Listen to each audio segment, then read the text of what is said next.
Afwan Ustaz, bagaimana caranya ikhlas? Bagaimana? Caranya ikhlas. Caranya ikhlas. Insyaallah. Syukron barakallahu fiik Ahmad ya, barakallahu fiik atas pertanyaannya. Jadi bagaimana cara ikhlas? Ya. Pertama kita harus memahami terlebih dahulu bahwa apa itu ikhlas. Ikhlas itu kan diambil dari kata ya, khalusa. Ya, akhlasa yukhlisu ikhlas. Yang secara bahasa itu kan artinya bahasa kita ya, Indonesianya itu terjemahannya itu tulus. Ya, murni, suci. Ya, ala lillahi dinul khalis. Ya. Wa ma umiru illa liya'budullaha mukhlishina lahuddin. Ala lillahi dinul khalis. Ketahuilah bahwa agama yang tulus itu hanya milik Allah. Tauhid, ikhlas kepada Allah. Mereka diperintahkan hanya untuk beribadah setulus-tulusnya kepada Allah. Ya, dan banyak ayat. Jadi keikhlasan ketulusan. Nah, ketulusan itu berarti hanya semata-mata niat kita, tujuan dalam ibadah dan ketaatan, karena kita diciptakan untuk beribadah itu hanya semata-mata kepada Allah dan mengharapkan apa yang dijanjikan oleh Allah, sehingga ya jiwa raga kita, hidup dan mati kita semua lillah. Lihat, lillah, untuk Allah. Berarti bukan untuk dunia, bukan untuk ya manusia, bukan untuk jabatan dan seterusnya. Lillah. Dan ini kita ucapkan ya dalam salat kita. Qul inna salati wa nusuki wa mahyaya wa mamati lillah. Lillahi rabbil alamin. Sebagaimana alam ini milik Allah, maka kita adalah juga hamba Allah, maka ibadah kita lillah. La syarikalah, enggak ada ya sekutu.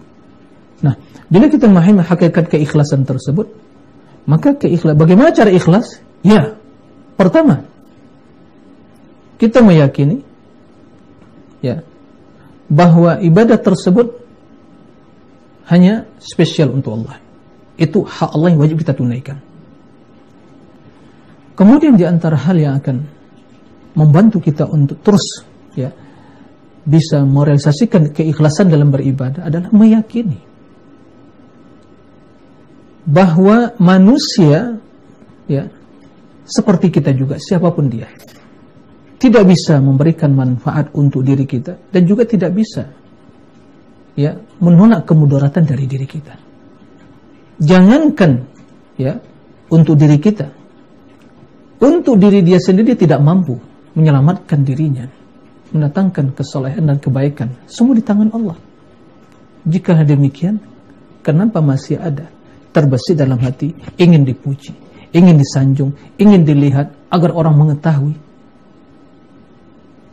Nah, ini. Kemudian begitu juga dalam kita beramal, karena kita tujuannya lillah, maka tidak perlu memikirkan apa kata orang. Nggak enak kalau orang nanti mencibir begini, dibully begini dan seterusnya. Ya, kalau kita betul-betul beramal lillah, ya tidak perlu ada perasaan seperti itu. Beramal karena Allah, ikuti Rasul sallallahu alaihi wasallam. Dan yang selanjutnya, ya kita ketahui keutamaan ikhlas dan kita harus berusaha, karena ini perjuangan dalam hidup. Perjuangan yang paling berat mempertahankan keikhlasan.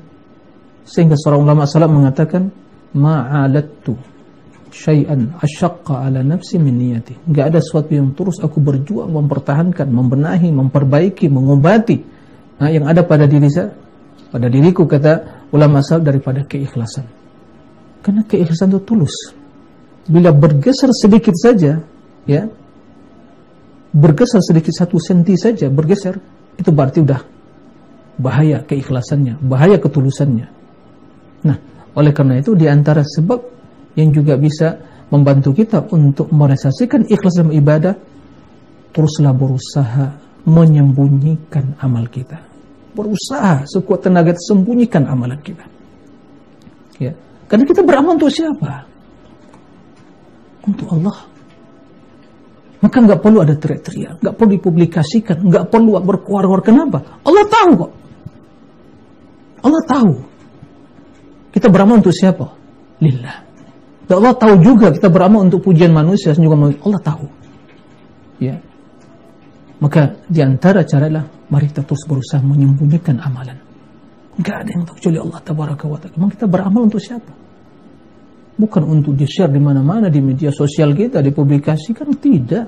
Untuk Allah Tabaraka wa Ta'ala. Nah, kemudian berdoa kepada Allah Tabaraka wa Ta'ala untuk keikhlasan tadi, ya. Kemudian berusaha mengikuti, ya, tips-tips yang disampaikan tadi, usaha kita. Maka insya Allah, ya, amalan kita akan selalu ikhlaskan Allah Tabaraka wa Ta'ala. Dan hati-hati bisikan syaitan dan dorongan jiwa yang selalu mengajak pada syahwat dan nafsu yang menyelisih perintah Allah. Ini syaitan ini memang ya musuh kita.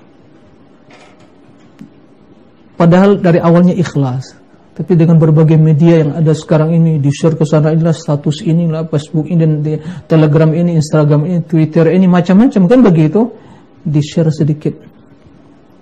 Nah, ada yang mengomentari, wah, Masya Allah ya, luar biasa, muncul di hati bangga, senang, dipuji.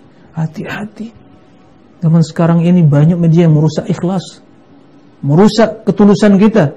Nih berbagai media sekarang, orang lebih senang curhat di media sosial, yang mengutarakan isi hatinya, kata dia, mengutarakan, menyampaikan, ya, amal baiknya di-share ke sana sini, dipublikasikan. Untuk siapa?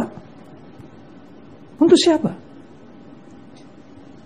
Agar manusia sedunia ini tahu, mengomentari begitu? Enggak. Ya. Nah, oleh karena itu, para pemirsa, para pendengar, dan kaum muslimin masih berada, maka hati-hati tentang masalah keikhlasan ini. Yang mudah-mudahan Allah Subhanahu wa Ta'ala memberikan taufik, pertolongan kepada kita semua agar kita selalu berada di atas keikhlasan, dan kita mendapatkan pertolongan dan kemudahan untuk terus menjaga niat kita. Dan hati-hati waspada dari berbagai propaganda dan makar syaitan yang akan selalu merusak niat kita. Nah, demikian, mudah-mudahan bermanfaat. Ya, Wallahu a'lam.